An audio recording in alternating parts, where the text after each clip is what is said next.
tres. Buenas noches, compañeros. Episodio 9 de A Fondo. Ahora vamos a seguir platicando acerca de lo que ha sucedido con la implementación de la reforma al Poder Judicial y la otra parte del programa vamos a platicar de lo que es este tema que salió el fin de semana de un terrible atentado aquí contra la población, prácticamente contra la población. Aparentemente hay una cuestión delincuencial, pero lo vamos a platicar en segundo término en este programa. Arturo. Hola, ¿qué tal? ¿Cómo están? Susi, Valde, amigos, amigas, muy buenas noches. Aquí estamos a la orden. Susi. Buenas noches, amigos, compañeros militantes que nos ven. Gracias por escucharnos, por vernos. Denos like y compartan. Perfecto. Bueno, muy bien. Bueno, pues comenzamos, ¿no? Bueno, como ustedes ya han estado viendo seguramente la semana pasada, a partir del martes, estuvo totalmente en todos los medios informativos esto de lo que fue la segunda parte, ¿no? de la reforma constitucional, pero también ya llegaron a la Corte las primeras impugnaciones y las más importantes, como lo que es una acción de inconstitucionalidad que se pretendió interponer para tirar abajo las reformas al Poder Judicial, ¿no? Para los que no son abogados, lo voy a explicar así muy, muy rápido y de una manera, creo yo, muy sencilla, ¿no?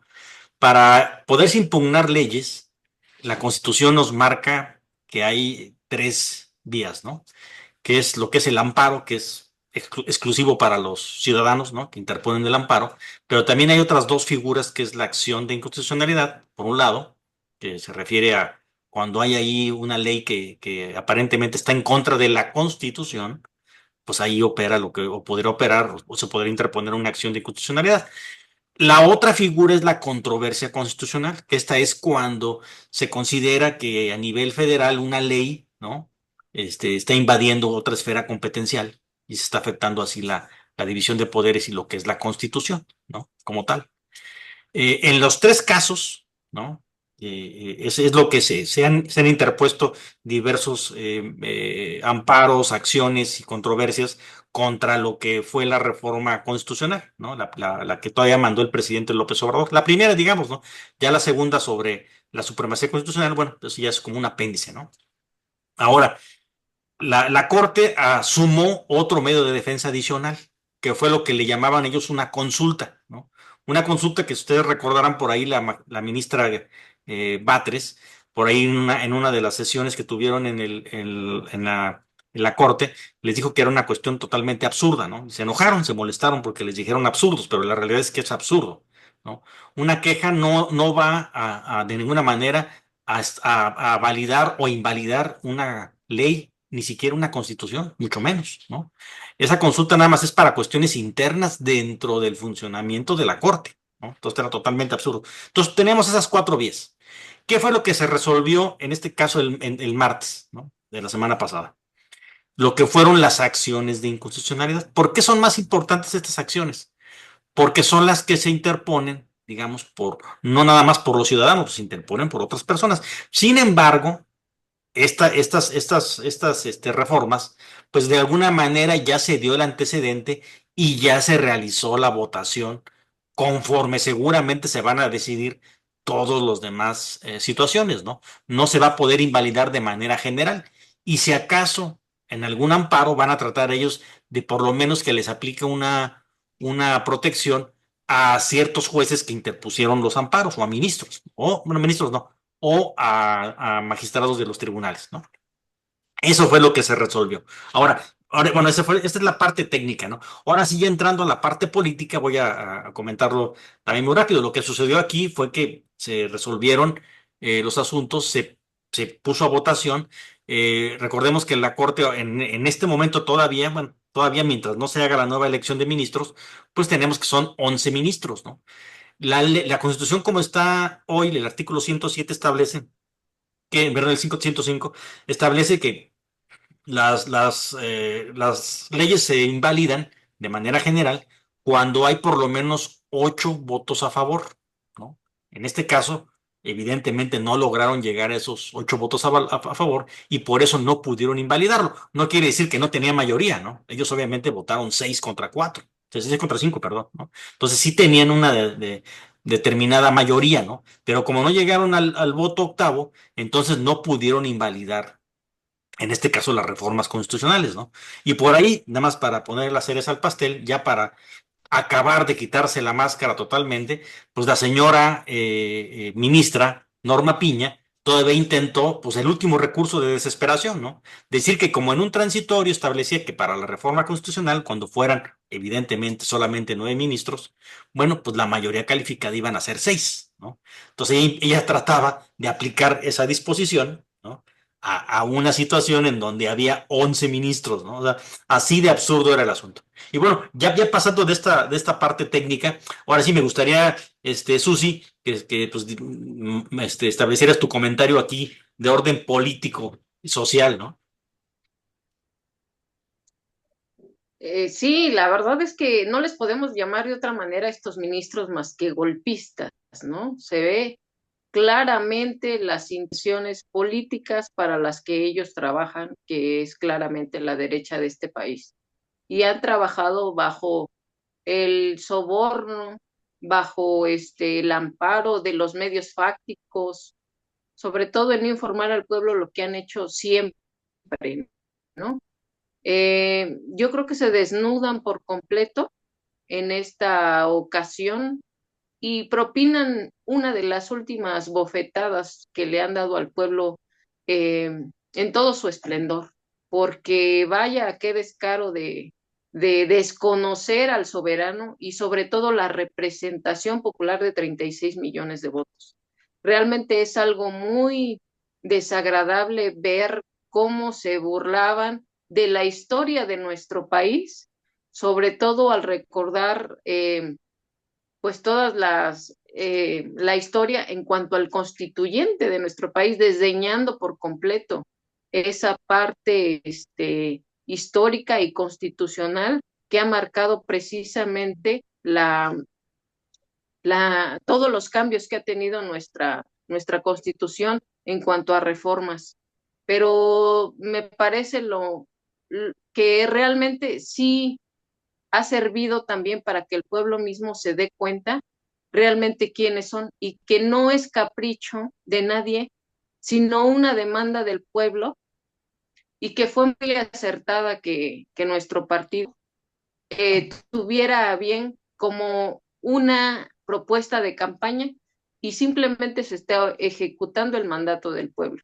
Entonces, lo único que debemos hacer como ciudadanos es que en el momento que llegue que el ciudadano tenga que ir a las votaciones, pues que seamos conscientes que no vuelva a suceder tener a gente que no está en favor del pueblo y que sirve nada más a sus intereses, que realmente nosotros pues sí estemos en la parte de escudriñar, de ver, de investigar quiénes son las personas a las que vamos a elegir. Tenemos una gran responsabilidad social y política con nuestro país. Adelante, Arturo. Sí, Valde, muchas gracias. Bueno, pues mira, yo desde un punto de vista muy ciudadano, yo encontré en todo este proceso una gran resistencia por parte de las personas, de los ministros, con respecto a esta reforma del Poder Judicial.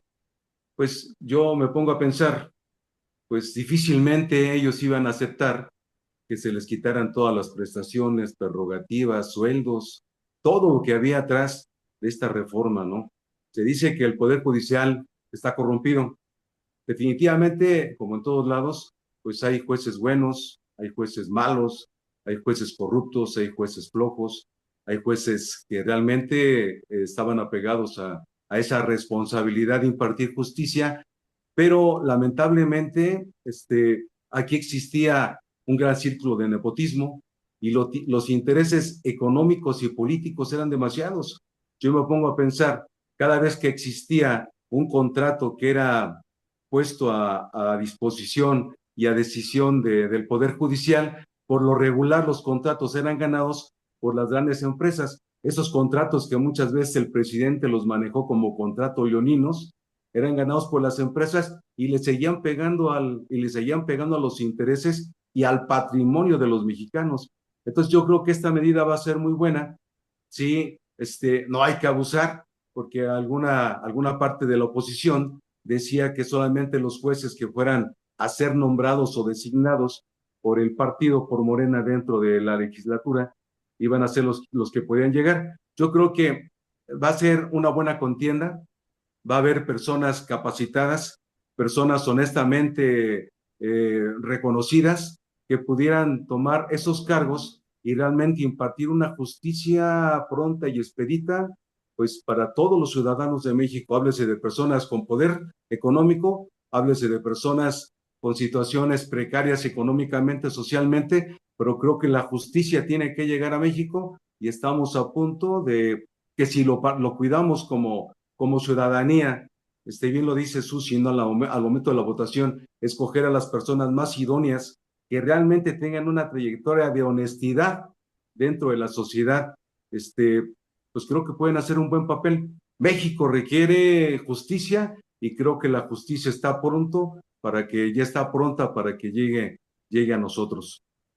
Sí, cierto. Fíjate que yo estoy muy de acuerdo contigo en varias cosas. Fíjate que yo comentaría, ya para cerrar este tema, y luego cerramos todos, en mi experiencia, digamos, profesional, ¿no? De prácticamente veintitantos, casi 30 años de litigio en, en varias materias, ¿no? Pero en amparo tengo bastante práctica, ¿no?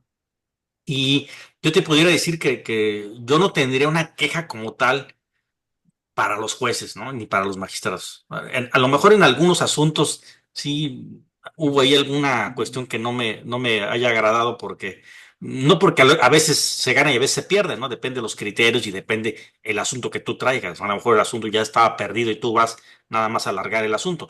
Sin embargo, a veces sí hubo un asunto igual, ¿no? Dos asuntos al mismo tiempo iguales y te lo resolvían diferente, con diferente criterio, ¿no? Y te quedas tú como, ah, caray, pues esto no puede ser, ¿no? No puede haber dos justicias, ¿no? Pero vamos, en este nivel de litigio, digamos, para una persona común, ¿no? No de las grandes empresas, había como una corte, ¿no? Ya había otro sistema judicial para las empresas transnacionales y para las empresas muy grandes, ¿no? Donde prácticamente esos asuntos los ganaban los abogados cabilderos, ¿no? Los abogados cabilderos, los que más bien tenían los conectes con los ministros de la corte, ¿verdad? Con los magistrados, algunos magistrados de circuito, pero también con parte de la corte, ¿no? Entonces, sí, digamos que a mí lo de la reforma, digo, yo siempre puse en duda si era muy viable o no mandar a los jueces de distrito como tal a una elección popular, ¿no? De los ministros no me cabía la menor duda y de los magistrados tampoco. Pero de la parte del juez de distrito, que como es el primer escalón, ¿no? Nada más que aquí tenemos el segundo problema, ¿no? Por ejemplo, yo no tengo ninguna queja con ningún juez, como lo acabo de decir, ¿no? Ni con un magistrado. Sin embargo, los sueldos sí eran y las prestaciones sí son aberrantes, ¿no? O sea, en comparación con la mayoría de los servidores públicos, ¿no? Pues obviamente no tiene nada que ver, ¿no? Y el alegato que decían que ellos, sus derechos y todo eso, y que, oye, un funcionario público cualquiera en cualquier gobierno, se acaba el gobierno y te vas, ¿no? Y nada de que yo aquí inamovilidad y no, te vas, ¿no? Simplemente están entrando a un mundo real del que nunca fueron ellos sujetos, ¿no? Esa es una cuestión ahí que yo veo. Bueno, cerramos el tema y empezamos con el tema de seguridad. Muy, muy interesante el tema también, Arturo. Bueno, pues nuevamente a motivar a la ciudadanía para que el próximo, ¿qué fecha va a ser el 25, ¿no? Donde se va a elegir a jueces, magistrados y ministros, pues que no falten a las urnas y que sí conozcamos la trayectoria tanto académica como política y social de las personas por las cuales vamos a votar, porque ellos son los que van a impartir justicia, esa justicia que tanto hace falta allá en México. Abierto. Susi.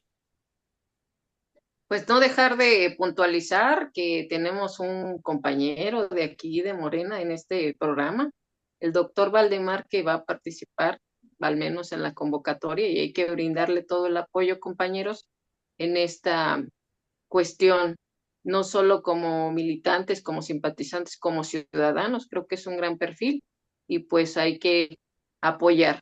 Y la encomienda del pueblo es acabar con la burocracia dorada, con todos esos privilegios que tienen estos personajes, ¿no? Es realmente una bofetada al pueblo todo lo que hemos visto y no solo eso, pues todos los privilegios con los que ellos cuentan es la única lucha que tenían ellos, ¿no? Realmente no perderlos. Por el pueblo jamás han luchado. Y para nosotros como abogados, postulantes, litigantes, eh, pues es muy importante que el sistema de justicia cambie por el bien de todos. Gracias, Susana. Y bueno, pues cambiando aquí de tema, ¿no? Vamos a empezar entonces ahora con la de seguridad, ¿no? Los hechos que sucedieron el sábado, no tan noche, ¿no? En donde fueron masacrados, ¿no? Muertos 10 personas en un bar totalmente desconocido en Querétaro. Digo, para mucha gente, yo nunca había oído hablar de ese bar. Conozco bien esa avenida, conozco bien todo, pero digo, no sé si Arturo aquí también conocer algo de ese bar, pero yo jamás lo había escuchado. Siempre había visto ese lugar ahí. Solo, esos bares por ahí siempre están solos, a excepción del de la esquina, ¿no? Que ese sí es un poco más conocido, ¿no?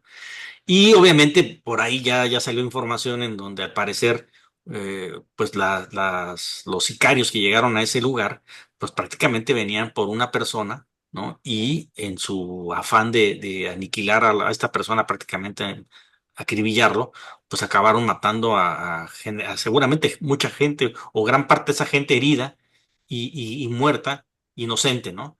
Es una situación que nunca habíamos conocido algo así, que se diera en la ciudad, ¿no? Jamás. Yo desde que me acuerdo, digo, hubo algún enfrentamiento, algún momento, incautaron una gran casa por aquí, agarraron a un alto, miembro de la mafia, pero jamás había sucedido algo así, ¿no, Arturo? Y no, sí, o sea, fue muy lamentable lo que pasó el sábado pasado, el sábado anterior. Y bueno, yo tengo la experiencia por ser parte de organizaciones en el estado de Guanajuato, pues vivimos circunstancias donde la delincuencia aproximadamente hace 10 12 años comenzó a llegar y pues se acabaron varias ciudades, se terminaron. Yo puedo discrepar un poco con respecto a la estrategia que se utilizó a nivel federal con nuestro querido presidente Andrés Manuel, porque nada más se atacaron eh, las causas, pero no las consecuencias. Mucha gente ahora en redes estuvo hablando precisamente de que el gobierno federal no ha hecho nada con respecto a todo esto. Sí, bien platicaba también con un compañero ayer, que bueno, esto no se va a terminar de la noche a la mañana, se requiere una estrategia que tal vez ya se puso en práctica en días pasados en Culiacán, donde pues ya no fueron solamente abrazos, ¿no? Sino que realmente hubo un enfrentamiento con sicarios de aquel lado. Y pues bueno, el ejército, ya lo dijo bien la presidenta, que van a enfrentar cuando sean agredidos. Entonces yo creo que es cuestión de esperar. Sí, le tengo mucha confianza al secretario de Seguridad Ciudadana, a- al secretario Harfuch. Creo que él pudiera hacer un buen trabajo. De hecho, en la Ciudad de México tuvieron la posibilidad de bajar la delincuencia en un 40%, homicidios dolosos.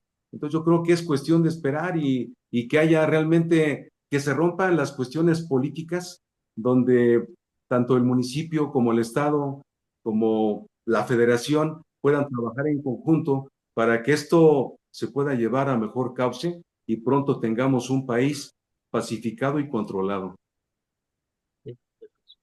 Susana, perdón, Arturo, ya no te escuchas. Eh, Susana, adelante.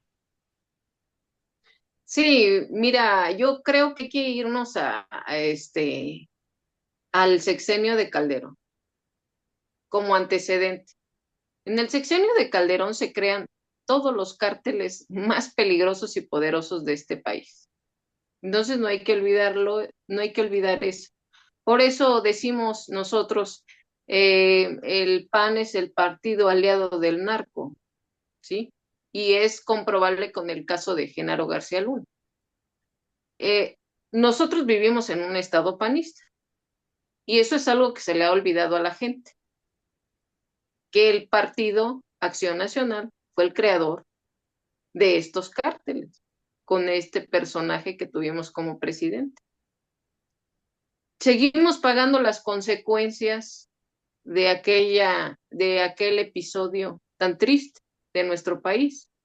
Querétaro no tenía por qué ser la excepción, era cuestión de tiempo y es algo que no podemos siempre tapar el sol con un dedo, ¿no?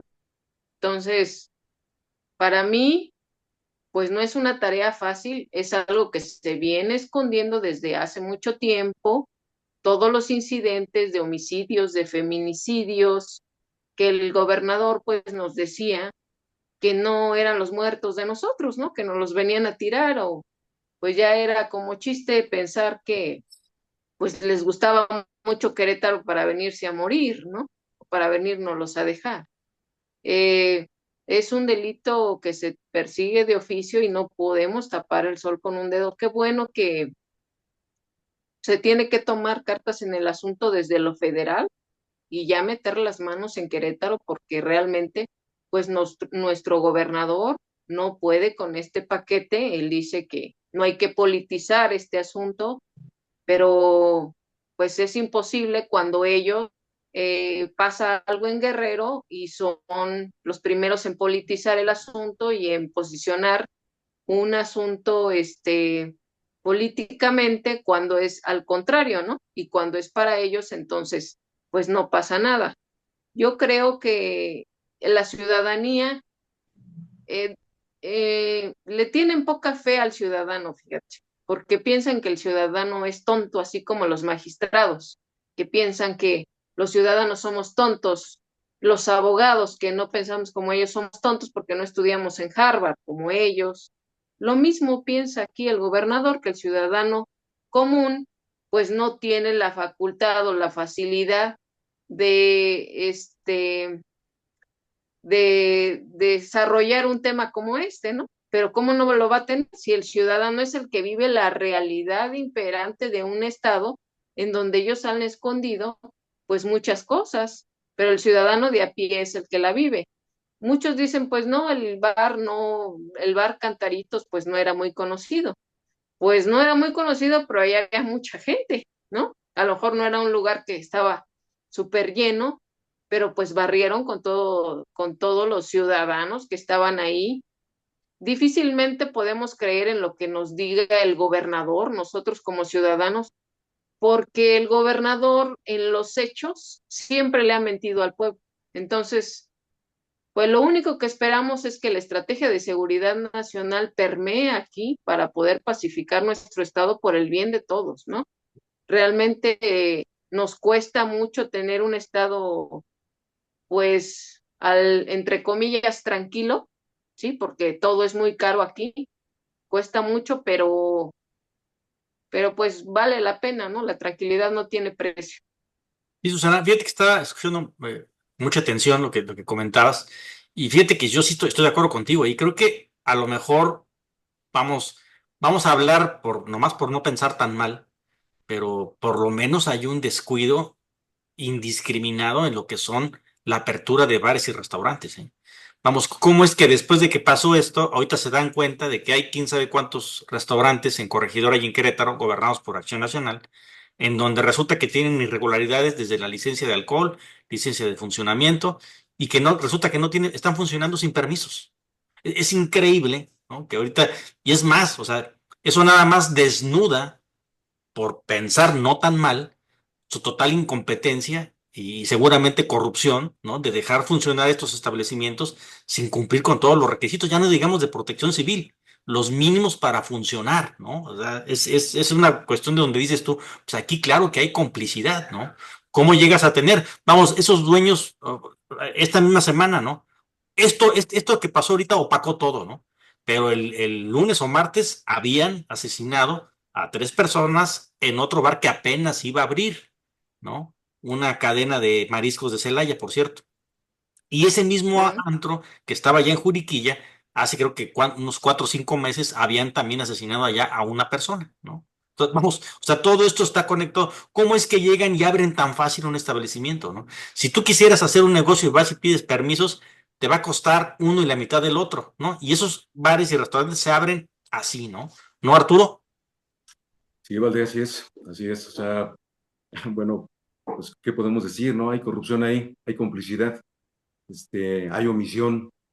Lamentablemente muchas veces tienes tú la posibilidad, si mal no recuerdo, de iniciar un negocio y tener 6 meses de gracia para que te vengan a revisar.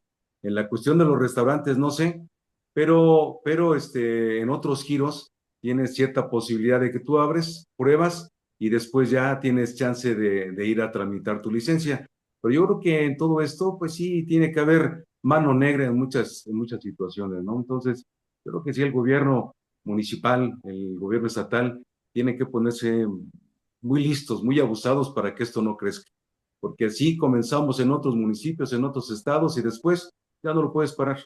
O sea, truenan con la plaza, ni para ellos, ni para las gentes que negociamos de una manera decente, podemos ya sobrevivir. Y ahí tienes el caso de Celaya, pues bien cerquita. Exacto. Celaya se murió en todos los sentidos comercialmente. Sí. Sí, tristemente. Así es. Susana, cerramos un minuto y nos despedimos de una vez.